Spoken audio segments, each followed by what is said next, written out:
This channel does not promote any violent, harmful, or illegal activities. All content provided by this channel is meant for an educational purpose only. Brought to you by V-Guard, co-powered by Sensodyne O Bhimal, বলো কথা Keshari. Associate sponsor Ultratech Cement।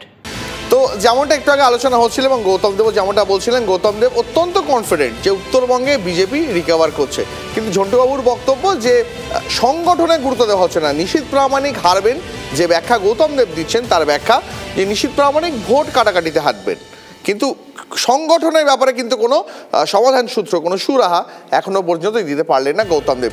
Sukanta Majumdar বিজেপির রাজ্য সভাপতি, তার একটা বক্তব্য এসেছে, কি বলেছেন তিনি শোনাবো। ওয়েদার আজকে খারাপ, কিন্তু এটা একদিক থেকে ভালো, কারণ প্রচুর এজেন্ট থাকবে ভেতরে, যেখানে গরমের মধ্যে কষ্ট হতো, কাউন্টিং ভালো করে হবে। এবং এই বৃষ্টি পুষ্পবৃষ্টি, আগামী দিনে বিজেপির গৈরিক রথ সামনের দিকে দৌড়চ্ছে, সেই দৌড়নোর পুষ্পবৃষ্টি শুরু হয়েছে বালুরঘাট কেন্দ্র থেকে। 100% আশাবাদী, কোনো জায়গায় কোনো টেনশন নেই, আমরা 100% এই সিট জিতবো এবং তার সাথে পশ্চিমবঙ্গ 30টা সিট জিতবো।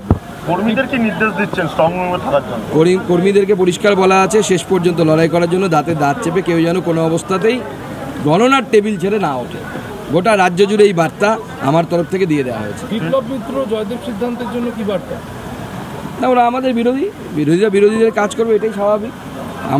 আমরা বিরোধীদেরকে শত্রু মনে করি না, তাদের জন্য আগামী দিনে শুভকামনা থাকলে এবার শুভকামনা দেওয়ার জায়গা নেই। তৃণমূল বলে যে কোনো বৃষ্টি তাদের জন্য পুষ্পবৃষ্টি, বালুরঘাটের বৃষ্টি কি আপনার জন্য পুষ্প? বালুরঘাটের বৃষ্টি গৈরিক রথের জন্য পুষ্পবৃষ্টি, এবার গৈরিক রথ চলবে পশ্চিমবঙ্গেও। এখনো পর্যন্ত রাজ্যে আপনার কাছে কটা আসন এক্সপেক্টেড? 30-এর নিচে থামছিলেন।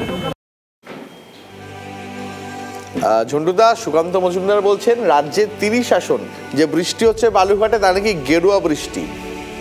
হ্যাঁ, দেখুন, ওই যে বললাম, অ্যাসপিরেশন তো প্রত্যেকটা দলেরই রাখতে হয়, হেডলাইন পলিটিক্স তাকে করতে হয়। কেউ আমরা অ্যামিচে রিস্ক নই, কোনো পলিটিক্যাল পার্টি, প্রত্যেকে এখানটা লড়তে এসছে, পলিটিক্স করতে এসছে, বলবে এটা বলবে। সার্টিফিকেট না পাওয়া পর্যন্ত, যতক্ষণ না ইসিআই বলবে আপনি হেরেছেন, ততক্ষণ আমি জিতে আছি। লাস্ট রাউন্ডেও 1 লক্ষ ভোটে পিছিয়ে থেকেও আমরা শুনেছি ক্যান্ডিডেটকে বলতে আমরা জিতছি, এটা বলতে হয়। আর এবছর তো রাজ্য বিজেপি নির্দেশ দিয়ে রেখেছে কর্মীদের যে একদম গণনা শেষ না হওয়া পর্যন্ত, একদম শেষ ইভিএম কাউন্টিং না হওয়া পর্যন্ত গণনা কেন্দ্র ছাড়বে একদম। কারণ আমি তোমায় যেই জায়গাটা শুরুতে বলেছিলাম যে কি সাংঘাতিক ব্যাপার, যে গণনা কেন্দ্রেতেও নাকি ম্যানিপুলেশন হচ্ছে, এবং কার্যত যে অভিযোগটা এসছে 21-এ, যে 3টের পর থেকে যখন হতোদ্যম হয়ে যাওয়া বিরোধীদের বিভিন্ন এজেন্ট বাড়ি চলে গেছে, সেই সময় নাকি ম্যানিপুলেশন হচ্ছে। এটা হওয়া স্বাভাবিক, কারণ নির্বাচন, আমি 2009 একটা নির্বাচনে দায়িত্ব নিয়ে রিটার্নিং অফিসারের কাজটা করেছি। আমি জানি যে এজেন্ট থাকাটা কতটা জরুরি। তুমি যতই তথ্য প্রযুক্তির কথা বলো, যতই তুমি সিসি ক্যামেরার কথা বলো, ম্যানিপুলেশন স্টেট মেশিনারিজ এটা করে, কিন্তু স্টেট মেশিনারিজ এন্টায়ার ব্যবস্থাটা করে। ইসিআইয়ের নিজস্ব কোনো কর্মচারী থাকে না, তারা স্টেট মেশিনারিজ নিয়ে এগুলো কাজটা করায়। ফলে 1-2 দিনের জন্য তারা ইসিআইয়ের লোক হয়ে যাবে, তাদের ডিএনএ পাল্টে যাবে। অনেক ধন্যবাদ। Brought to you by V-Guard, co-powered by Sensodyne O Bhimal, বলো কথা Keshari. Associate sponsor Ultratech Cement।